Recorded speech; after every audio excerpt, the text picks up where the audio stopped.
Hai, di episode kali ini gue akan ngobrol dengan Bahtiar Arbi. Dari mulai ngobrolin tentang dunia seni, pendidikan, sampai ke proses pencarian diri.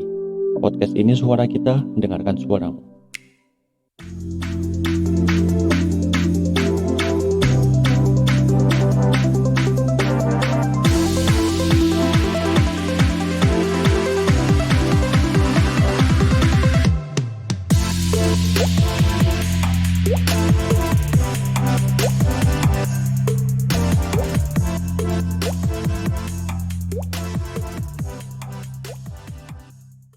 Oke, halo semuanya. Halo. Mungkin langsung aja nih. Di episode kali ini, aku bakalan ngobrol sama... bahasanya apa, Mas? Kita kakak tingkat seperguruan atau gimana? Iya, kakak seperguruan. Ya, mungkin boleh diperkenalkan dirinya dulu, Mas. Oke, saya Bahtiar Arbi. Dulu pernah satu les ada les gitar kita di Om Yoyo. Nah, sekarang masih kacek berapa tahun ya selisihnya? Agak banyak ya, 7 tahunan ya. Iya. Bukan deh, 5 sampai 6 lah ya. Oke, sekarang saya masih kuliah di UNES, jurusan Prodi Pendidikan Seni. Oke. Pendidikan seni. Ini kira-kira mau ngobrol dari mana nih enaknya, Mas? Mungkin dari ini apa? Aku tuh sebenarnya bikin podcast tuh tujuannya biar apa ya? Menurutku tuh selama ini aku kekurangan waktu yang cukup untuk mengenali personal orang di sekitarku gitu, Mas. Terus aku kayak pengen menggali masing-masingnya itu kayak gimana, dan supaya aku bisa dapat pelajaran dan bisa lebih dekat dengan mereka masing-masing. Oke. Bagus sih. Harusnya Ya, sambil ngopi nih. Ya, cocok nih. Tapi belum jamnya sayangnya. Iya. Nah, mungkin mulai dari awal dulu. Mas Arbi ini kan asli kelahiran Magelang. Mungkin mulai dari cerita-cerita dulu waktu di SMA 5 atau pas di SMP 1 Secang kayak gimana, Mas, pengalamannya, Mas? Pengalaman tentang apa nih? Tentang apa ya? Gimana kok pada akhirnya bisa bermuara di pendidikan musik di UNES gitu? Oke. Jadi secara grand naratifnya ya, garis besarnya kan kita berjalan dari satu takdir ke takdir yang lain. Kita nggak tahu nih, misal aku sekarang di posisi saat ini, kan otomatis ngelewati takdir-takdir sebelumnya nih. Nah, otomatis pijakan-pijakan ini yang mengantar aku sampai sini. Nah, misal aku dulu nggak sekolah SMP Secang atau nggak sekolah SMA 5, aku mungkin nggak sampai sini. Nah, awalnya dulu di SMP Secang itu angkatanku itu angkatan seniman, jadi banyak banget musisinya, perupanya juga banyak. Jadi angkatan termasuk golden generation ya pas aku SMP. Di situ aku belum tertarik tentang sama musik, tapi aku dulu SD pernah ikut lomba karawitan. Jadi nggak asing lah sama musik. Terus kemudian SMP itu mulai beli gitar, tapi termasuk telat belajar musiknya, termasuk telat. Terus SMA mulai les di Om Yoyo kelas akhir-akhir itu. Nah, di SMA ini salah satu membentuk kepribadianku sampai saat ini tuh di SMA, karena aku dulu SMA kebetulan dapat teman-teman sekelas yang apa namanya, dalam artian bisa dikatakan seorang pemimpin ya, pemimpin leader, punya leadership yang bagus mereka. Jadi aku secara nggak langsung ketularan mereka juga. Nah itu sih yang aku syukuri dari waktu sekolah SMP SMA hingga kemudian saat ini yang jadi bekal. Lah kenapa aku ada sampai sekarang, sampai saat ini, mungkin karena bekal-bekal yang aku dapat di SMP, di SMA secara nggak langsung membentuk kepribadianku sampai saat ini gitu. Berarti ketertarikan untuk mendalami musik itu baru muncul di SMA, Mas? SMA lebih apa namanya? Mungkin sparknya, meledaknya pas SMA, tapi bibit-bibitnya udah ada sejak SMP, karena teman-teman dulu yang apa ngasih referensi lagu-lagu kayak God Bless, Dream Theater itu teman-teman SMP malahan. Iya. Dari SMP referensinya udah kayak gitu ya? Iya, maka tapi belum bisa main ya, cuma dengerin aja.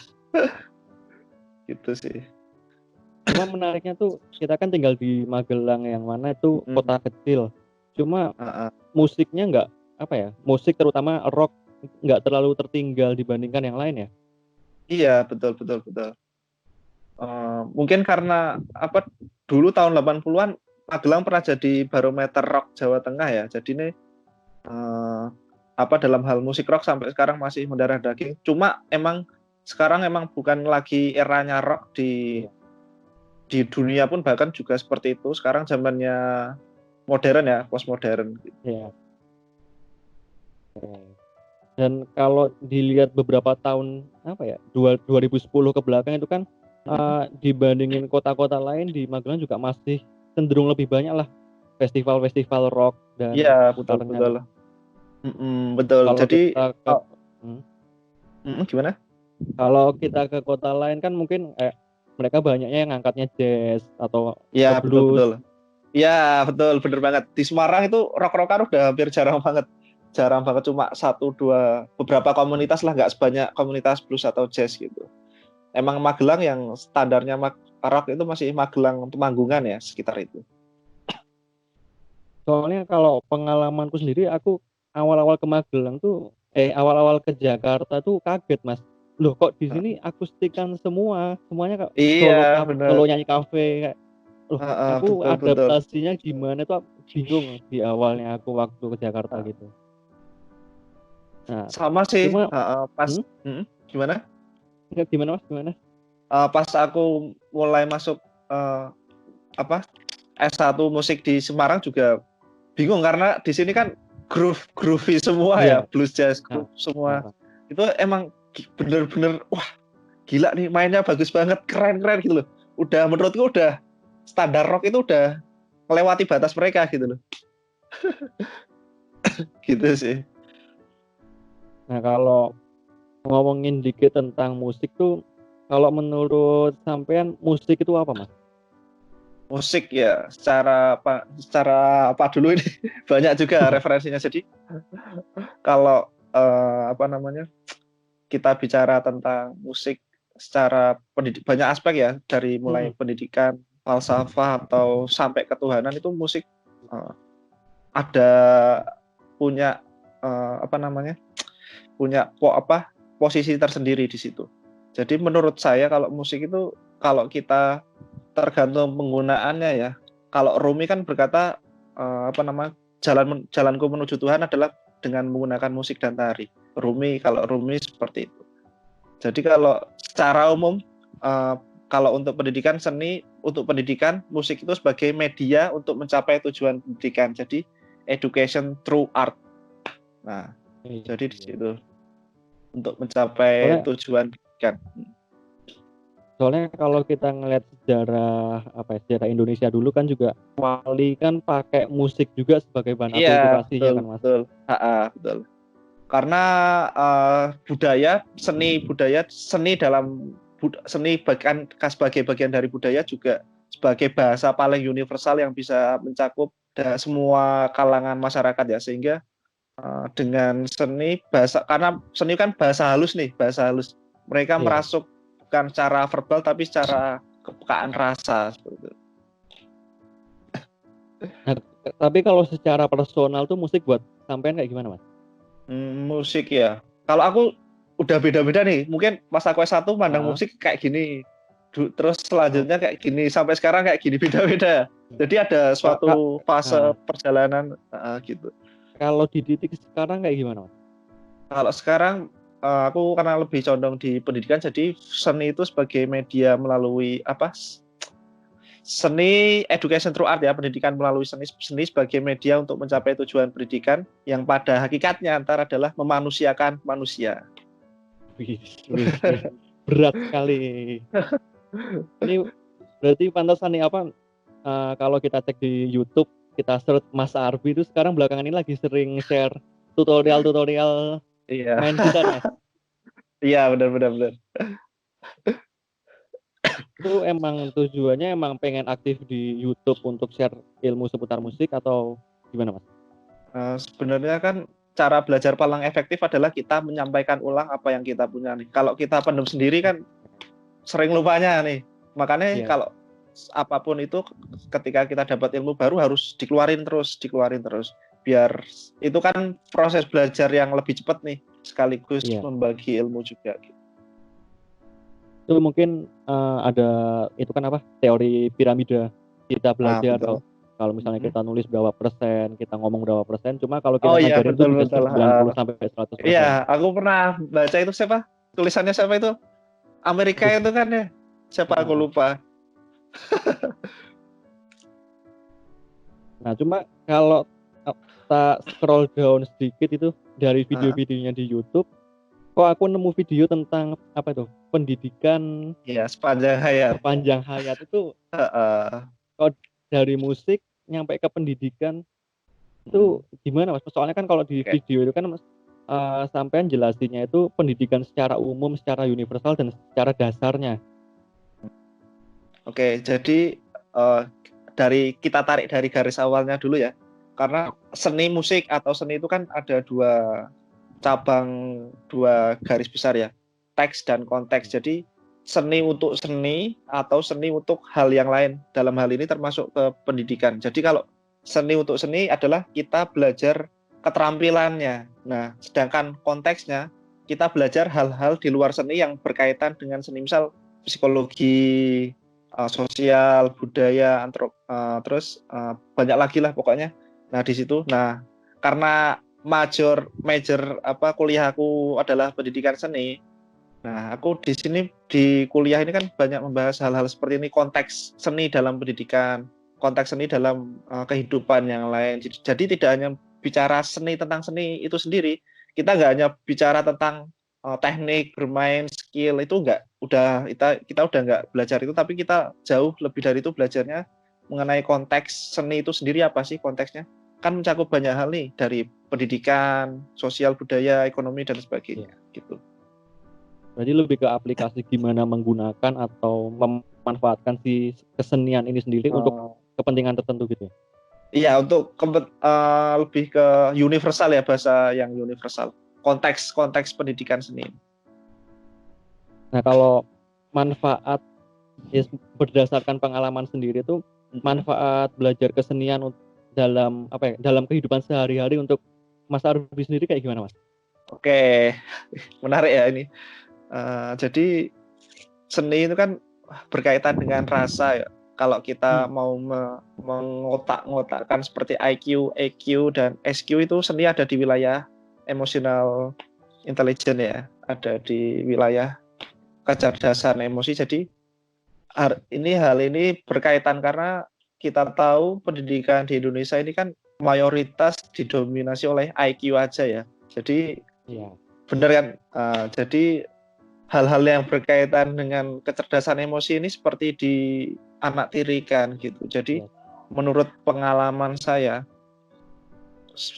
seni di sini berpengaruh terhadap kecerdasan emosi seseorang, kepekaan rasa, toleransi, kecerdasan emosi, hal-hal semacam itu. Berarti dari belajar seni outputnya bisa meningkatkan rasa toleransi juga? Secara tidak langsung, kalau kita belajar sampai secara filosofinya, nanti sangkut pautnya sampai ke situ juga. Itu dipelajari di kampus atau referensi lain itu? Jadi banyak referensi juga di kampus juga diajari. Jadi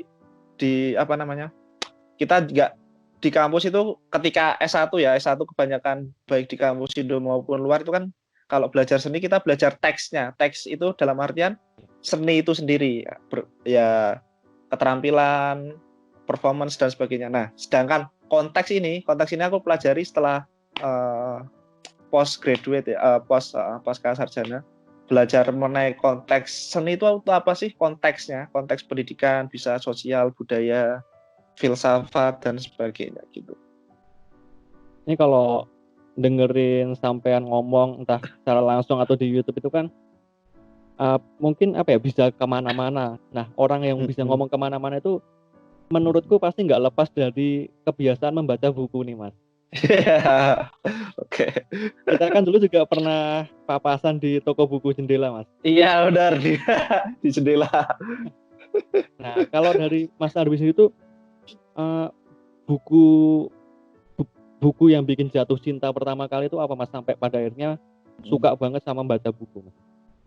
Aku nggak tahu juga ya awalnya kayak gimana, tapi aku pas SD itu sering banget baca koran karena bapakku dulu sering banget beli koran bola itu. Aku sering kan hobi bola juga, sering baca koran bola.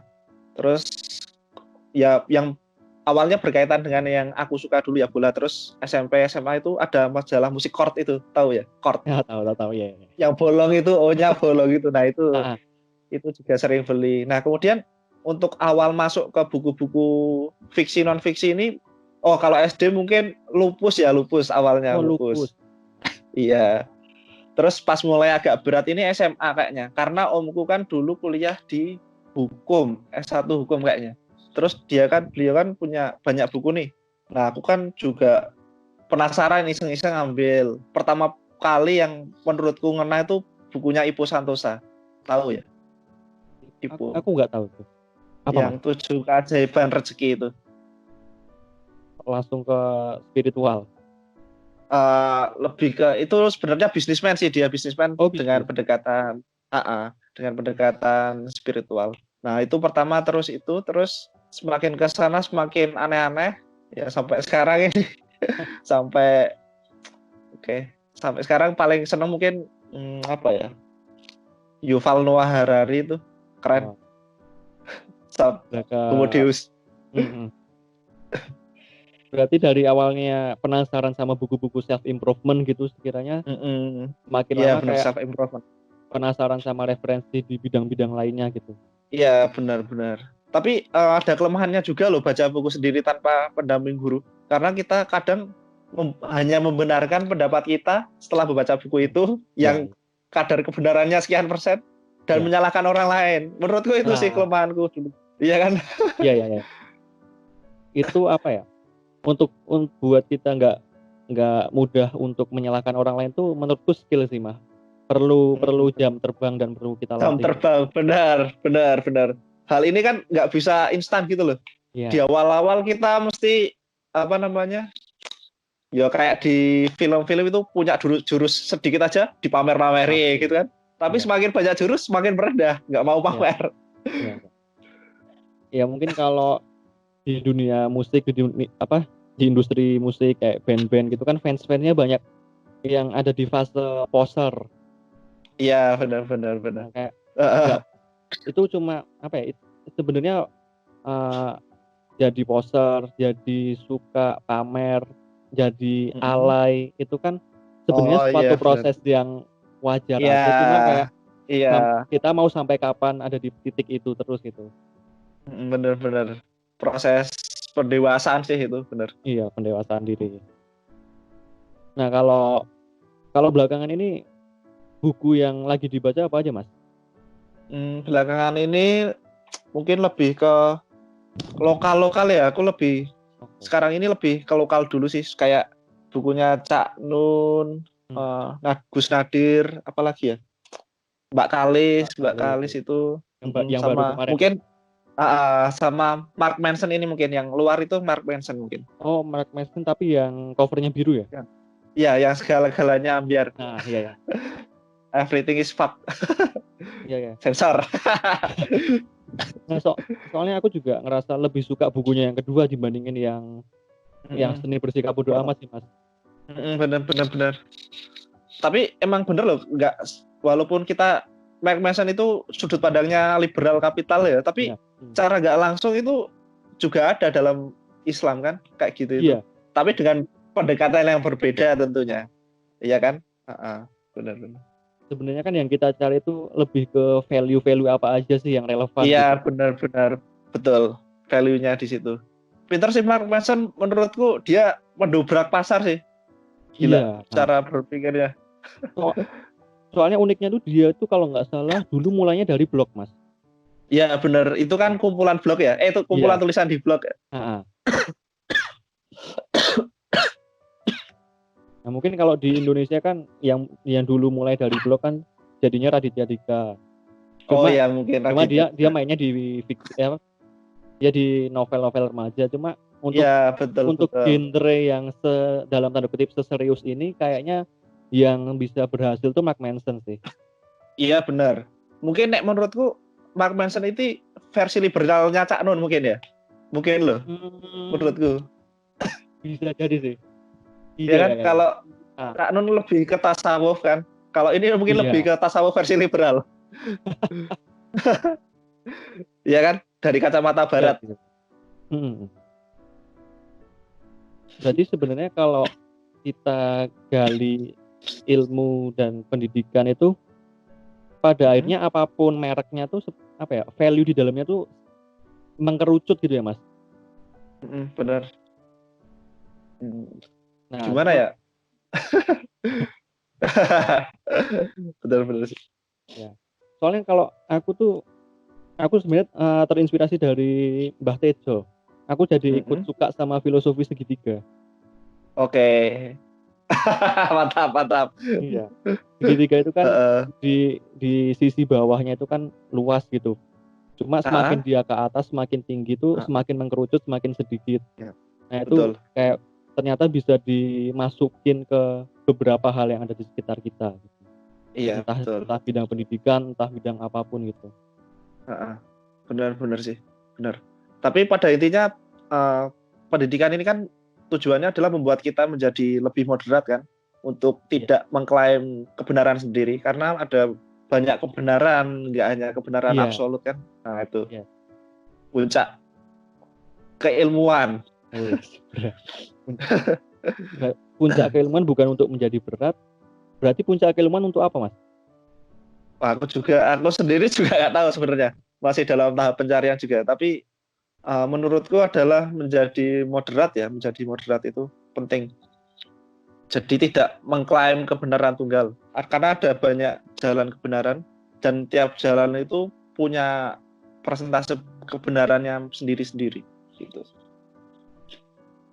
Nah kalau menurutku ini sampean tuh kan aku juga termasuk orang yang mungkin kita lahir di kota kecil di Magelang yang mungkin apa ya, kurang tersorot dengan informasi, dengan referensi yang mengikuti perkembangan zaman. Cuma pada akhirnya ada gitu 1-2 orang dari tempat-tempat kecil pun yang bisa mendobrak, yang bisa belajar dan yang mau gitu. Terus sebenarnya apa sih Mas yang bikin sampean tuh pengen belajar, yang bikin pengen mencari, yang enggak, soalnya kan kebanyakan tuh pengennya ya udah kita di rumah diem-diem aja, hidup santai-santai aja, nggak usah ngapa-ngapain gitu. Yang jelas berangkat dari konstruk berpikir dulu ya. Konstruk berpikir ini emang yang paling landasan paling penting sih. Jadi emang harus kan dari SD nih, dari kecil kita nggak tahu informasi apa aja yang orang tua kasih ke kita dari lingkungan. Nah ini semakin hingga SMP, SMA, kemudian kuliah awal-awal itu kan sebagai awal proses konstruk berpikir. Tapi menurutku proses balik kayak gorengan itu, malik gorengan itu pas dari pasca sarjana ini emang merubah konstruk berpikir, benar-benar merubah konstruk berpikirku sih sebenarnya pas itu sih. Karena ketemu teman-teman dari seluruh Indonesia kan, waktu itu teman dari Sumatera, Sulawesi, Kalimantan, semuanya ada. Jadi emang benar-benar nambah wawasan. Dan yang paling penting emang kita harus banyak jalan-jalan akademis. Misal main ke kampus mana, diskusi di sana, main ke wisata mana, belajar budayanya sana, keluar negeri juga. Gitu menurutku penting sih itu, karena menambah wawasan. Karena kalau kita hanya dekom di sini, ya kita merasa puas gitu aja. Udah merasa puas kan. Jadi simpelnya efek dari ngobrol Mas. Iya benar, banyakin ngopi. Banyakin ngopi. Ya, soalnya aku di Jakarta juga gitu sih Mas. Aku sebenarnya tuh aku cenderung orang yang betah di rumah. Cuma aku sangat suka keluar ketika itu ngobrol dan aku dapetin insight-insight baru sama beberapa orang yang mungkin baru juga gitu. Itu cukup sering tak lakukan kalau aku lagi di Jakarta sih. Oke. Aku sama sih, Tang sebenarnya. Aku juga lebih di rumah terus, aku juga nyaman sebenarnya. Tapi ketika aku ketemu orang-orang baru di situ emang ada energi baru sih, ada proses dialektik yang emang benar-benar baru. Secara nggak langsung kan mengkonstruk cara berpikir kita juga di situ. Berarti emang lebih cenderung ke introvert, cuma ketika kita ketemu sama kita tuh tipikal yang kalau interaksi sama orang lain yang one on one tuh bisa saling menyerap energi gitu ya, Mas? Iya, benar benar benar. Cuma kalau banyak orang kita cenderung lebih gampang capek gitu. Iya, bisa jadi. Mungkin setengah-setengah hybrid. Nah, kira-kira ke depannya nih musik ini akan digunakan seperti apa, Mas? Sama Mas Arbi nih, Iga Mas Arbi ya nih? Iya. Diambil Mas Arbinya tak sih. Kalau musik aku lebih ke ini ya, sekarang mendalami seni-seni tradisi ya, aku lebih ke fokus ke situ. Oke. Karena major kuliahku kan emang fokus ke situ. Jadi ada dua kiblat besar di dunia ini tentang penelitian ya, terutama di seni. Ada yang kiblatnya mengacu ke teknologi, seperti Malaysia, Singapura itu kiblatnya udah ke masa depan, sedangkan di Indonesia ini kiblatnya adalah kembali ke masa lalu. Karena apa? Karena kita Indonesia Nusantara pernah ada di puncak kejayaan. Jadi kita mencoba menggali nilai-nilai tertinggi, nilai-nilai kearifan lokal yang ada di masa lalu untuk diterapkan di masa sekarang, sehingga menjadi jati diri bangsa, menjadi falsafah hidup kita, falsafah hidup orang Jawa, orang Nusantara, sehingga kita gimana ya, punya jati diri, Kayak Jepang ini kan modelnya gitu, kayak di misal di penerapan teknologinya di mobil, misal mereka menggunakan bahasa desain tradisi mereka sendiri, kayak Mazda bahasa desainnya apa itu gitu. Terus yang tentang samurai gitu, nah itu juga kan sebagai mereka mengangkat tradisi untuk di masa depan kan gitu loh, mereka nggak kehilangan tradisi mereka gitu. Berarti Gitu sih. sekarang ini lagi dalam proses menggali kira-kira value-value apa aja dari budaya yang ada di masa lalu yang sekiranya bisa diakulturasikan sama teknologi zaman sekarang ini gitu, Mas? Ya mungkin kayak gitu ya, karena kalau di Nusantara sendiri ini kan apa namanya, dari dulu udah akulturasi ya, sinkretik. Iya. Kalau Bintang pernah baca sinkretik dari tasawuf Islam, Hindu Buddha dan kejawen ini kan jadi satu dulu. Udah Iya. ada proses akulturasi di situ. Kemudian kan itu kan falsafah hidup orang Jawa kan nilainya sangat tinggi tuh. Nah itu tertanam di kesenian-kesenian, karena seni ini mengekspresikan budaya pada masa itu. Seni itu adalah ekspresi budaya pada masa itu. Dengan kita tahu seni pada masa itu, kita tahu ekspresi kebudayaan pada masa itu, yang kemudian kita memasadepankan masa silam. Kalau bahasanya siapa itu? Memasadepankan masa silam. Cak Nun bukan ya? Lupa aku. Memasadepankan masa silam pokoknya. Cak Aku Nun baru dengar, kayaknya. Mas. Oke. Aku soalnya kemarin beberapa kali sempat ketinggalan sih Mayahan. Udah lama gak mayan. Iya ya. Aku terakhir tuh kapan ya? Aku terakhir tahun lalu kayaknya. Di Kendudi Cinta. Iya, di KC di Jaktim. Di Ismail Okay. Marzuki. Ismail Marzuki. Nah, itu juga salah satu keistimewaan yang tak rasain apa ya? Wah, aku baru ngerasain ini di Jakarta dan aku baru tahu kalau ternyata di Magelang juga ada ya, Mas. Ada, tapi kalau Ini rutinnya kayaknya yang aku kurang tahu rutinnya. Yang rutin itu di Jogja, Semarang, Gampang Mocofat Syafaat, apa itu Dapat. lupa namanya. Kalau di Magelang karena kan ada Pak Tanto Mendut tuh yang sering ikut Cak Nun itu. Pak Tanto budayawan juga itu. Oke. Ngikutin Cak Nun dari kapan, Mas? Dari kapan ya? Oh, pas S1. Pas S1 ada mata kuliah umum pendidikan agama. Nah, dosenku ini kebetulan deket sama Cak Nun. Nah, disuruh pas ngundang Cak Nun ke kampus, ke UNES, mahasiswanya disuruh nonton. Aku kenal pertama dari situ. Cara nggak langsung. Itu berarti kuliah umum Cak Nun materinya apa, Mas? Wah, aku lupa pas itu. Karena emang pas itu nggak fokus ya. Karena pas masih jadi anak musik, pas masih berandal, maksudnya dalam artian nggak mikirin kayak gitu. Gelos aja. Ya cuma itu emang prosesnya emang kayak gitu sih. Awal-awal kuliah kayak kita mungkin karena belum tahu ke depannya mau ke arah mana, jadi kita belum punya fokusnya tersendiri. Bener sih. Kayak bener sih emang Bener, aku juga dulu ngerasain kayak gitu. Soalnya misal aku kuliah, wah ini kok kuliahku kayak gini ya. Maksudnya dalam artian ketika aku mau berkiblat ke barat, skillku masih kurang jauh gitu loh. Tapi setelah melalui proses pencarian, oh ternyata emang punya porsinya sendiri-sendiri, ada porsinya masing-masing gitu. Tiap kampus punya porsinya masing-masing. Gitu sih. Jadi emang pas itu kan kita mengandalkan emosi ya, hawa nafsu, Iya, idealis. aja. Sekarang lebih moderat lah, lebih moderat. Lebih bisa ya diimbangin lah. Menerima perbedaan. Nah, aku mau narik dari tadi Mas, kan tadi sempat mention kalau kita harusnya tuh masa depankan masa silam. Nah, untuk jalan ke masa depan nih, aku punya pertanyaan yang mungkin cukup filosofis. Boleh.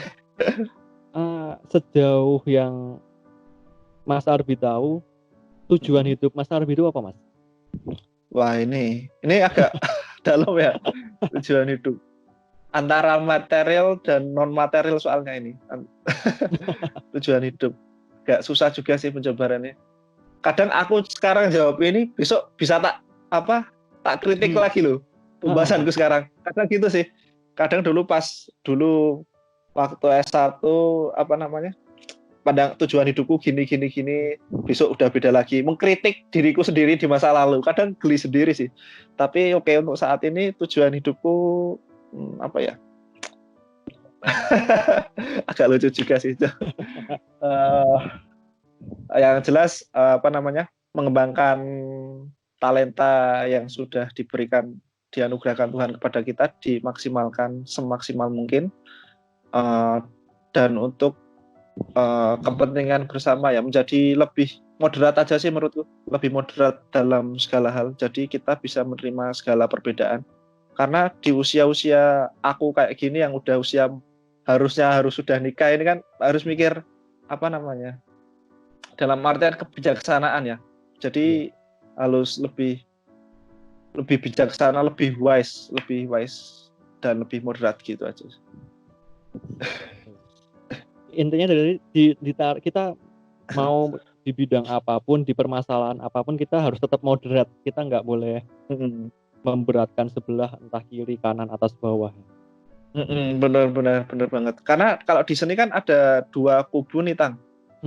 Kalau mau masuk prodi musik kan ada yang struktuраlis, dalam artian musik klasik adalah raja segala raja. Nah, tapi ya di situ ada, udah sekarang zamannya post strukturalis, udah post modern kan. Jadi dalam hal apa aja musik nggak ada tingkatan tertinggi, jadi masing-masing punya kapasitasnya sendiri-sendiri. Sehingga musik tradisi kan juga kadang dulu dianggap sebelah mata ya. Tapi sekarang setelah era post strukturalis, malah masing-masing seni ini punya ciri khas sendiri-sendiri yang nggak bisa dibandingkan satu sama lain gitu sih. Nah mungkin kacamatanya dulu pas aku S1 adalah kacamata strukturalis. Jadi aku idealisku adalah harus mencapai level permainan seperti itu. Nah sekarang kan udah post strukturalis. Aku menganggap musik-musik di luar yang kayak gitu menjadi musik tertinggi ya, karya seni tertinggi. Tapi sekarang setelah aku belajar dekonstruksi postmodern, aku merasa bahwa segala macam seni, segala macam musik, karya seni, karya lukis atau apapun itu punya nilai tersendiri yang nggak bisa dibandingkan satu sama lain. Jadi dulu misal aku ya, menganggap rendah jatilan atau jaran kepang dan sebagainya. Nah, tapi sekarang aku malah menjunjung tinggi hal-hal seni tradisi semacam itu gitu sih. Ada perjalanan hidup di situ. Yang bikin yang bikin sekarang kita jadi lebih menjunjung tinggi itu karena apanya, Mas? Apakah karena kita udah tahu ada nilai-nilai di balik itu, alasan di balik itu, atau ada proses tersendiri yang lain? Yang pertama karena dulu dipaksa meneliti seni tradisi. Tapi dari situ mau nggak mau kita banyak belajar hal asli. Kita banyak belajar filosofi, belajar sosial budaya masyarakat setempat. Pokoknya belajar, kalau secara konstruk berpikir kita belajar post strukturalis, postmodern itu kita konstruk berpikirnya mulai dari situ udah berubah sendiri, udah berubah dari yang tadinya apa namanya strukturalis menjadi lebih moderat, post struktural gitu. Menarik. Soalnya banyak banget sih terlebih lagi kesenian tradisional itu banyak yang dipandang sebelah mata sih. Betul. Itu cuma gara-gara akibat dari mereka nggak memandangnya secara utuh gitu kan. Iya betul, cuma sebagian aja tampilan luar karena mungkin menurut mereka kurang hype bis gitu ya. Jadi kurang keren menurut mereka. Yang keren itu nonton konser gitu. Tapi setelah kita tahu, setelah secara utuh kita belajar, wah gila. Nilai-nilai yang terkandung di dalamnya itu nggak sembarangan sih menurutku. Nggak semua orang bisa bikin kayak gitu. Asli, keren. Cuma untuk orang-orang di zaman sekarang gitu Mas, yang pengen mempelajari ya kesenian tradisional, nilai-nilai kebudayaan itu sebenarnya kita punya referensi yang cukup atau enggak sih Mas? Nah ini kelemahan kita di sini karena budaya kita adalah budaya oral dari dulu. Sedangkan budaya tulis adalah budayanya Barat kan, atau Islam era Abbasiyah itu. Nah kelemahan kita rakyat Nusantara adalah penurunan budaya itu secara oral. Kita kekurangan budaya tulis di sini. Tapi semakin ke sini sudah semakin banyak yang sadar dengan budaya tulis ini, sehingga makin banyak budaya tulis ini untuk mengkaji karya-karya seni tradisi itu udah mulai banyak sekarang. Walaupun belum sebanyak Barat ya. Iya. Ya soalnya emang cenderung kurang, dan semisal ada referensinya pun kemasannya tuh nggak menarik untuk dipelajarin orang-orang, apalagi anak muda. Betul.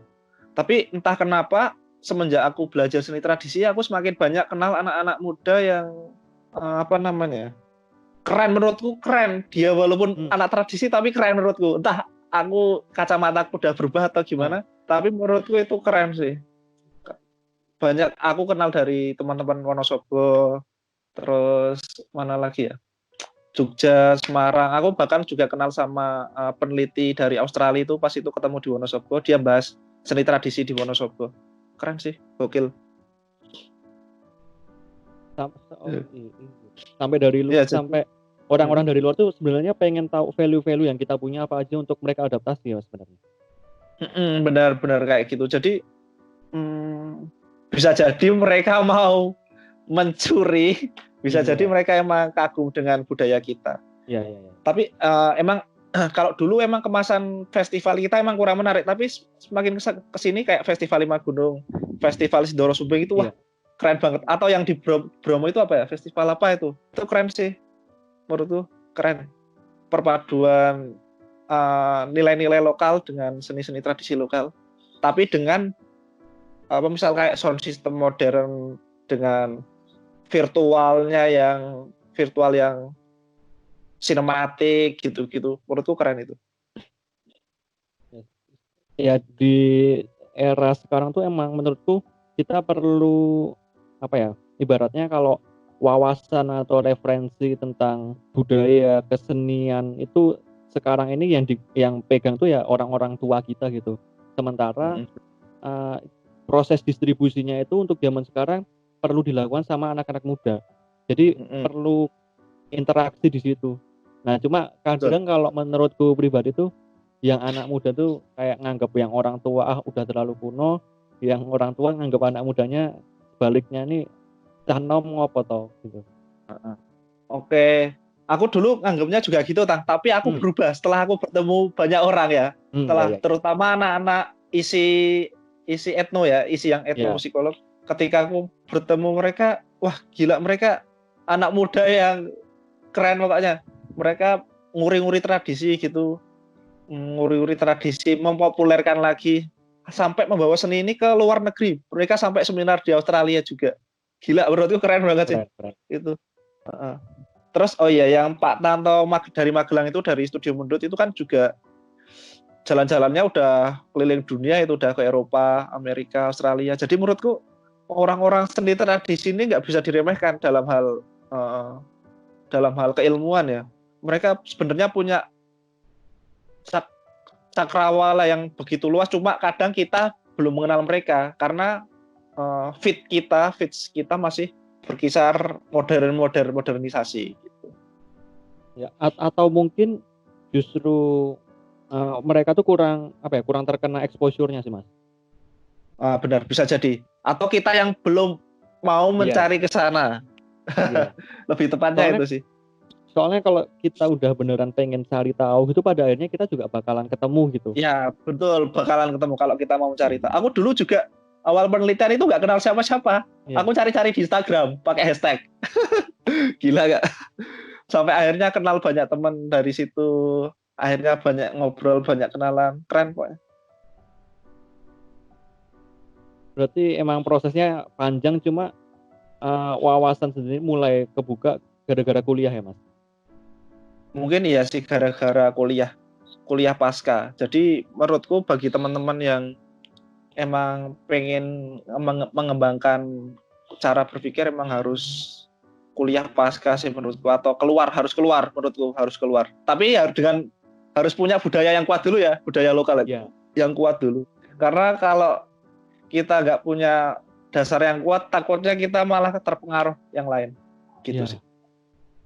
Soalnya kalau dari pengalamanku sendiri banyak banget, Mas, apalagi di Jakarta, kayak teman-temanku yang dari pulau-pulau luar gitu, mereka masuk ke Jakarta tuh mereka kaget dan terbawa arus gitu. Itu jadinya sayang sih. Karena kita kadang nggak punya landasan yang kuat buat di era 4 disrupsi. Disrupsi. Ya, cuma mungkin salah satu alasan lainnya tuh gara-gara ini, Mas, aku pernah baca data kalau 87% mahasiswa di Indonesia tuh ngerasa salah jurusan, Mas. Ya, bisa jadi. 87% tuh lumayan banyak ya, Mas. Banyak banget ya malahan ya. Tapi menurutku mereka gimana ya? Kalau kita bicara syariat, emang kayaknya mereka salah jurusan. Tapi kalau kita bicara hikmah, bicara hakikat, bisa jadi itu jalan terbaik buat mereka loh, bisa jadi. Iya. Tapi kalau kita mau bicara secara akademis, bisa jadi karena mereka kuliah disuruh orang tuanya, ya kan? Disuruh masuk jurusan itu. Iya. Tapi emang di satu sisi bantah orang tua ini juga nggak baik kan. Jadi kita punya budaya yang kuat antara budaya Islam dan Jawa mengenai hal ini. Jadi menurutku kita harus ambil dari sudut pandang yang berbeda sih, Tang. Mungkin di S1 mungkin kita harus nurutin orang tua. Tapi ketika kita lulus S1, kita bisa membuktikan diri, kuliahlah yang jauh sesuai passionmu. Ke Eropa, ke Amerika. Soalnya ini juga sih, Mas, perbandingan kuliah di Indo sama di luar itu, kalau kita kuliah di luar apalagi di US, kita misalnya udah masuk S1 jurusan A. Kalau kita mau kerja atau explore bidang lain di luar jurusan A itu udah susahnya setengah mati, Mas. Cuma kalau di Indo itu kita kuliah jurusan musik, kita mau explore di bidang bisnis, kita explore bidang psikologi itu masih bisa diterima. Jadi emang kayaknya ekosistem di sini juga masih cukup mendukung buat kita explore sih. Benar Tang. Tapi menurutku ya, kalau kita banyak juga yang dari jurusanku kerjanya di bank atau di apa yang nggak ada kaitannya sama sekali dengan musik. Tapi menurutku itu malah ini ya, maksudnya kita ini bukan bahasanya itu apa ya, aku lupa. Dalam artian kita nggak harus kalau yang orang yang satu jurusan terus itu loh, terus kemudian nyabang lain, punya keahlian lain. Spesialis. Spesialis generalis. Nah, kita kan orang-orang Jawa ini orang-orang generalis sebenarnya pada dasarnya, pada hakikatnya. Jadi menurutku bisa beradaptasi dalam hal apapun ini udah jati diri orang Nusantara gitu loh. Kita bisa beradaptasi dengan hal apapun gitu. Tapi kalau dari segi kacamata ilmiah barat, hal ini kan konyol kan? Iya. Mereka nyarinya spesialis. Iya. Cuma menurutku ini sebuah kalau dari sudut pandangku ini lebih ke never ending proses sih, Mas. Kita di awal tuh diminta untuk jadi generalis dulu, untuk pada akhirnya tahu kita sebenarnya perlu lebih mendalami lagi hal yang mana. Nah, nanti kalau kita udah cukup dalam di situ, pasti kita akan terdorong lagi untuk mendalami hal-hal di sekeliling itu gitu. Jadi pada akhirnya betul. spesialis atau generalis itu bukan jadi masalah selama kita bisa menghasilkan sesuatu dari apa yang kita Ya, pelajari. betul. Iya, betul. Setuju sih, Tang. Setuju, benar. Yang penting output kita bermanfaat bagi sesama gitu. Nah, itu tadi kata kunci yang penting banget sih Mas menurutku. Bermanfaat untuk sesama. Jadi selama aku di Jakarta tuh salah satu yang tak pelajari itu justru tujuan hidup. Oke, apa tujuan hidupmu, Tang? Waduh.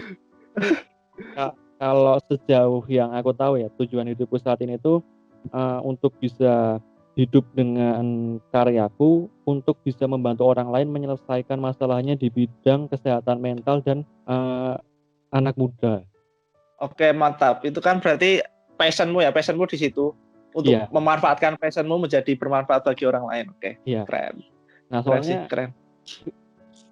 Secara filosofinya kayak gini Mas, misalnya suatu benda itu diciptain fungsinya nggak mungkin untuk benda itu sendiri. Misalnya kita misalnya manusia menciptakan handphone, ya tujuan handphone diciptakan itu untuk membantu manusia berkomunikasi, bukan untuk membantu handphone itu sendiri berkomunikasi. Tujuan kita ciptain mobil ya tujuannya untuk bantu orang berpindah dari satu titik ke titik yang lain, bukan untuk membantu si mobil itu sendiri. Nah sama Kak, tujuan misalnya Mas Arbi diciptakan ya pasti untuk membantu sesuatu hal di luar dari Mas Arbi, cuma betul. bidangnya apa dan caranya apa itu yang perlu kita cari. Iya betul, kita harus mencari itu ya proses pencarian ini sih yang agak lama emang. Iya. Dan sifatnya relatif sih. Iya relatif. Dan kita nggak tahu kapan ada di fase ini, kadang udah di usia muda udah ketemu, kadang ada yang usia tua baru ketemu, jadi nggak ada suatu kebenaran mutlak di sini, nggak ada sih. Never ending proses, bener kata never ending proses. Soalnya ini salah satu mentorku tuh pernah cerita kayak gini. Jadi dia tuh sekolah di luar dan pernah satu ketika dia lagi liburan, dia nginep di hostel. Dia ketemu sama ada orang Argentina kalau nggak salah. Jadi kalau di hostel tuh katanya kamar mandinya kamar mandi luar, jadi kalau mau mandi ngantri banyak. Antri, Nah, nunggu antrian tuh mereka ngobrol gitu.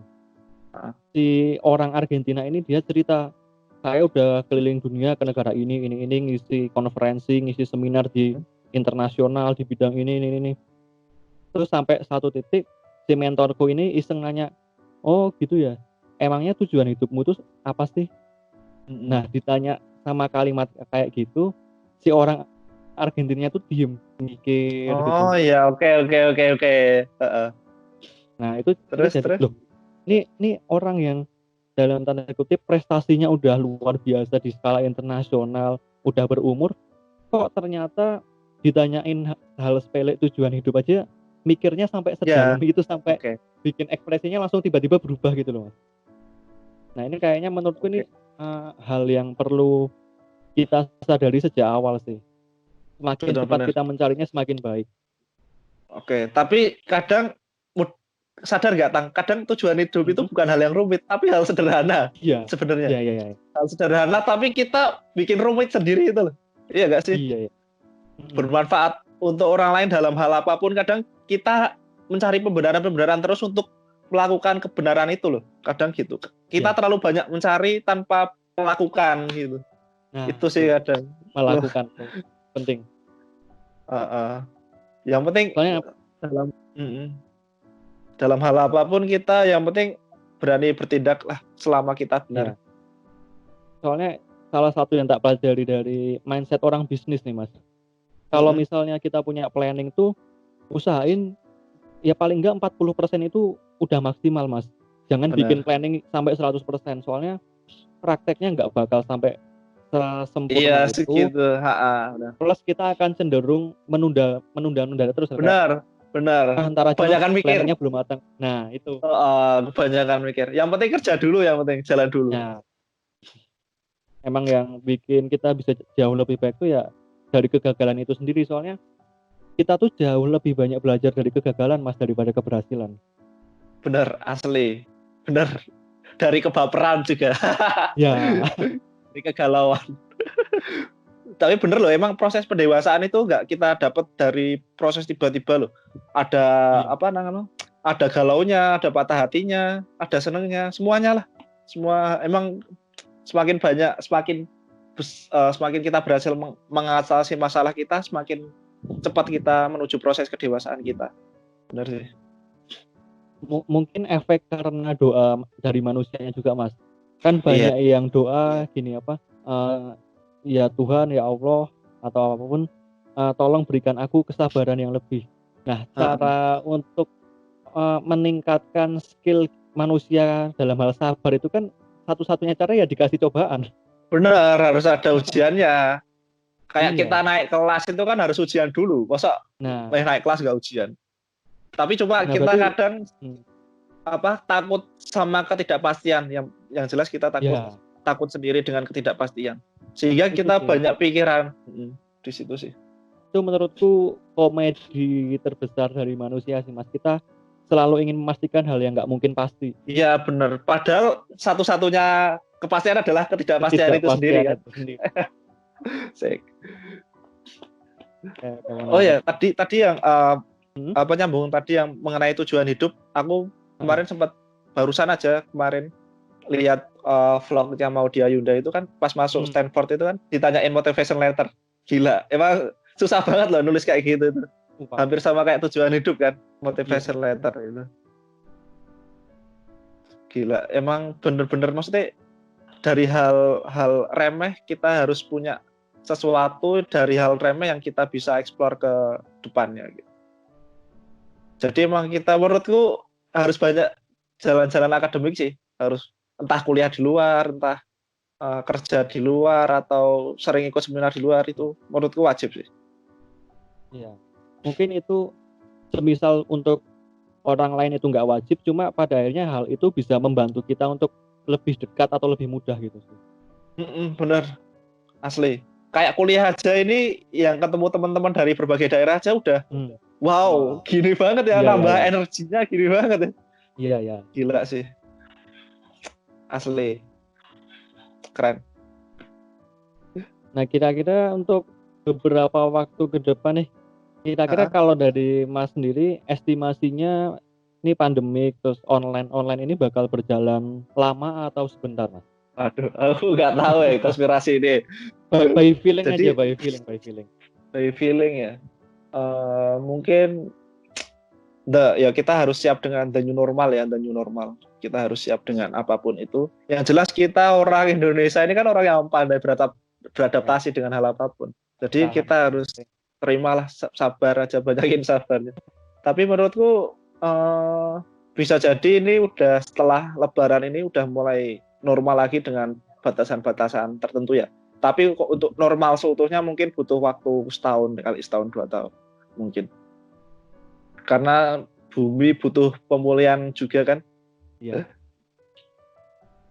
Ya itu kalau dari sudut pandangku sih, aku mungkin coba ambil worst case-nya gitu, kayak semisal ini pun berjalan lama, kayak berarti aku harus sedini mungkin bisa adaptasi gitu, kayak ya salah satunya dengan cara bikin konten podcast secara online gini, kayak aku mulai banyakin hal-hal yang bisa aku lakuin meskipun dari rumah aja gitu sih. Iya benar. Yang jelas jangan mengeluh.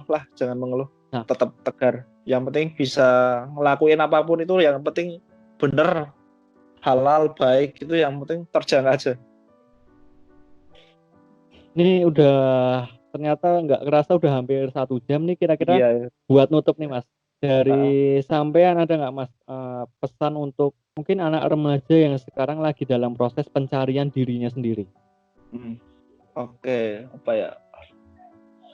Jadi proses untuk teman-teman jadi karena kita kepastian adalah ketidakpastian itu sendiri, jadi kita harus tetap bersabar dan harus menghadapi itu, harus dihadapi segala macam masalah itu harus dihadapi, baik itu senang, sedih, patah hati, galau, itu emang proses yang harus kita lewati untuk mencapai suatu kenaikan level tertentu ya. Nah, dan dalam mencapai kenaikan level ini kan kita kadang nggak tahu nih mau ditemukan dengan siapa nih.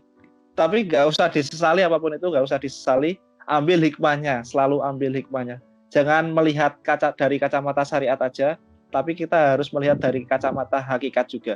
Kadang aku pengalaman nih, aku sempat setelah lulus S2 aku sempat nganggur 2 tahun. Dalam artian walaupun aku ngelesin jualan dan sebagainya, itu penghasilan tidak tetap ya. Nah itu selama 2 tahun ini aku wah gila nih, aku ngapain aja nih 2 tahun maksudnya nganggur gitu loh. Nah setelah sampai sini aku dapat hikmahnya, ternyata dapat hikmahnya. Kalau misal waktu itu aku udah mapan, udah dapat kerjaan tetap, aku bisa jadi nikah sama orang lain yang ternyata dia bukan jodohku.